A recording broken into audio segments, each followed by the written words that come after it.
used to be an actor. Now I'm a father. There's my delighted wife, Elizabeth. Yeah.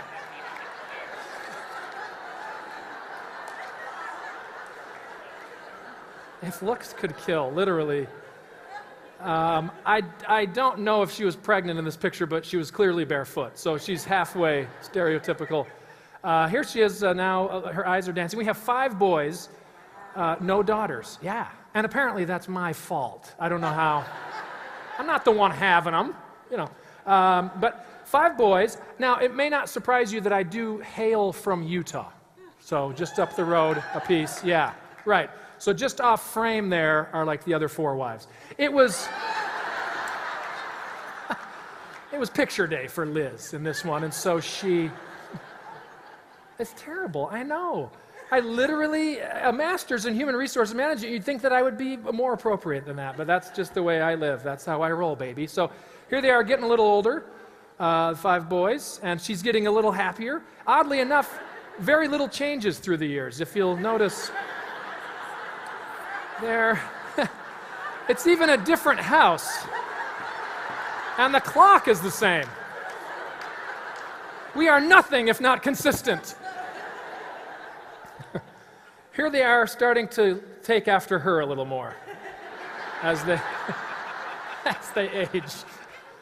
No, I kid. She's just great. She is. She's she pretty much has raised these 5 boys as I've been out on the road for many years doing this, and I love what I do. It's great, and just in recent years I've been able to kind of pull back a little and just kind of pick and choose and do certain engagements so that I can be home with these guys more. This is why I do what I do. That's my reason, my raison d'etre, or whatever. I don't speak of the French, but my wife just recently, this is kind of cute, she recently learned what LOL stands for. Didn't know.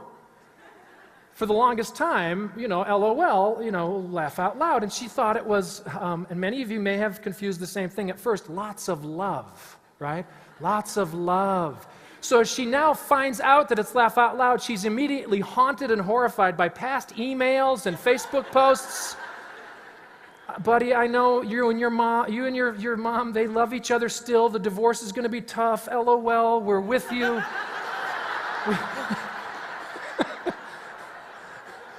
Our prayers are with your father. LOL, we hope the surgery goes well.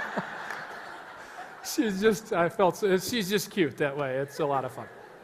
All right, so let's talk about levity for a minute. Now that we've experienced it a little bit, sometimes, latitude is about letting people have a little bit of your time, too. You're busy, but if you're in a leadership position, ideally your role is to lead others so that they're busy, and then you focus on vision and everything else. This is a little commercial I did a few years ago for a church organization. Some of you will have seen this, but I think this helps to describe kind of, the whole idea. Hey man, lighten up, give people a little of your time. Not today, pal. Dad's got a big presentation to do Monday. Maybe Daddy can play next week, okay? Daddy doesn't work. Daddy doesn't get paid. People like Daddy's work so much, they pay him for it. Occasionally. What now? What's this? Can I buy some of your time?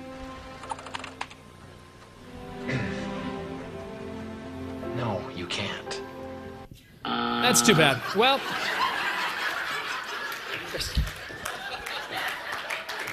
there's no real lesson to be learned there. Okay, so let's move on.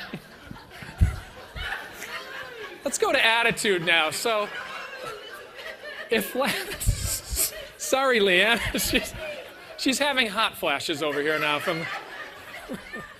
It is terrible, I know. So if latitude is what you allow others to bring to the table in terms of a fun culture, then attitude is what you yourself contribute to the culture as well. It makes sense, right? That, all of us would contribute something. Who knows who this is? Herbie K, right? But who is it? Especially if you're local. Herb Kelleher, Southwest, Love Field, right? Southwest Airlines, would you call that a serious industry, by the way? Holy cow. Yeah, maybe not Southwest itself, but the commercial aviation industry, yeah, very, very serious. A lot of lives at stake every day, millions of lives. Yet Herb Kelleher, 40 years ago, had an idea that it's an industry that can afford to lighten up, right? I mean, here he is in his, CEO photo in a plaid shirt with kind of a devil-may-care attitude smile going on. What were the top 3 things that he looked for when he was recruiting and training and bringing his people on board and building his culture? Number 3, education. Got to have it. Show me some paperwork. I don't care if it's bricks and mortar or University of Phoenix, whatever you got. Number 2, experience and ability. Awesome. Yeah, we need you to be a pilot who's actually flown a plane. You have 3 hours in the air. Great, perfect. Number 1, a sense of humor. I love that. The number 1 gatekeeper filter is, will you fit into our culture? Because if not, there's the door. These other things we can train you on, but a sense of humor and the ability to fit in, that's way too important for us. It's part of our strategy. I love that. It's actually part of our business strategy. It's one of our values. It's who we are. We lighten the crap up, even though we are, flying millions of people. You've got the pilot up there. Ladies and gentlemen, thanks for joining us. We've just found out there's a centenarian on board. So as you deplane, please wish our captain a happy 100th birthday. Whatever. They have a lot of fun with things. And again, did it pay? Yeah. Almost 4 straight decades of profitability. I love that. During the 9/11 bailouts everywhere, people getting into all of their red ink and filing for bankruptcy, you've got Southwest Airlines just keeps chugging along. Doesn't need any bailouts from the feds. We're fine. We've got it covered. Here's an airline that's based on humor and fun. I think about what happens in the workplace with leadership is they're afraid that if they show a little bit of levity and frivolity or humor, that they'll lose respect or they won't be taken seriously enough.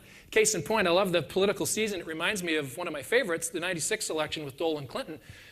Dole's people said, look, we need a contrast for Slick Willie. And that's the term that we all remember back then. And his, what was happening, we won't get into details. But Dole, of course, very serious, very staid, very professional. He's got the hurt arm from war. He's a war veteran. And he kept that all the way down the line. The minute he loses the election, where do you see him on? What TV shows? Letterman, Leno, Saturday Night Live, spoofing himself. He's in an ED, an erectile dysfunction commercial, walking down the beach in a sweater. Bob Dole, how you doing?